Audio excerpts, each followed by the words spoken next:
যত্নে যেমন রত্ন মেলে, অযত্নের কারণে সেটা কিন্তু ধ্বংসও হয়ে যায়। ঠিক তেমনি বিড়াল পালা যেমন শখের, তার চেয়ে অনেক বেশি দায়িত্বের ভারটা অনেক বেশি। কারণ এই একটা বিড়াল যার দায়িত্ব আপনি নিবেন, তার কিন্তু ভালো মন্দ খারাপ সবকিছুর জবাব দিতে আপনার করতে হবে। হয়তোবা ইহকালে না করলেও পরকালে অবশ্যই করতে হবে। এটা যে কোনো প্রাণের ক্ষেত্রেই সত্য, সেটা বিড়াল, কুকুর, যে কোনো পাখি, আপনি যে রকম প্রাণেরই শখ করে নেন, সেটার দায়িত্ব কিন্তু অবশ্যই আপনার উপরই থাকবে। সেজন্য শখ করার আগে দায়িত্বের ভার নিতে শিখতে হয়। একটা প্রাণ নেওয়ার আগে তার যেন সম্পূর্ণ দায়ভার বা দায়িত্ব নিতে পারি, সে বিষয়ে মাথায় রাখতে হয়। ঠিক 1 থেকে 1.5 মাস আগে আমার এই বাচ্চাটা দেখতে ঠিক এরকম ছিল, একদম একটা পুতুলের মতো ছিল। তো 1 থেকে 1.5 মাস আগে যখন এইটা আমি হ্যান্ড ওভার করি, একজন নিয়ে গেছিল, তো তখন আমি ওকে ওরকম পুতুল অবস্থায় ওকে হ্যান্ড ওভার করি।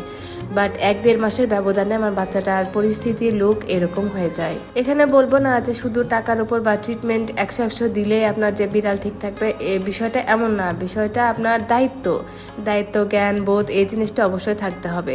আপনার একটা প্রাণকে আপনি যখন নিবেন, অবশ্যই আপনার দায়িত্বে রাখতে হবে তার ভালো মন্দ, তাকে সময় দেওয়া, তার সাথে খেলা, তার যত্ন, সবকিছু আপনার করতে হবে।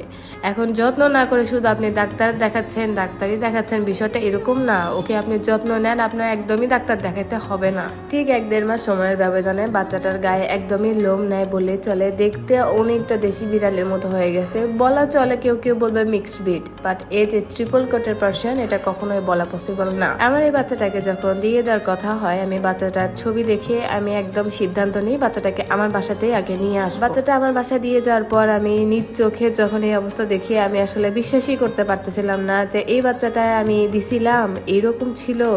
তার হেলথের কন্ডিশন একদমই ভালো ছিল না। হেয়ার ফল হইতে কিছুই নাই অবশিষ্ট। কোনো কারণে হেয়ার ফল থাকলেও যদি ও হেলদি হইতো, তা নয় বুঝতাম যে কোনো কারণে ওর হেয়ার ফল হয়েছে, বাট ওর হেলথ একদমই নাই। আর বাচ্চাটাকে যখন আমার কাছে দেওয়া হয়, তখন বাচ্চাটার 104 ডিগ্রি জ্বর। তো বাচ্চাটার কন্ডিশন দেখে আপনাদের কাছে একটা অনুরোধ থাকবে, আপনার আগে দায়িত্ব নিতে শিখুন, তারপরে শখ করুন। শখের বসে একটা অবলা প্রাণী এরকম করবেন না, মনে রাখবেন ওদেরও অনুভূতি আছে।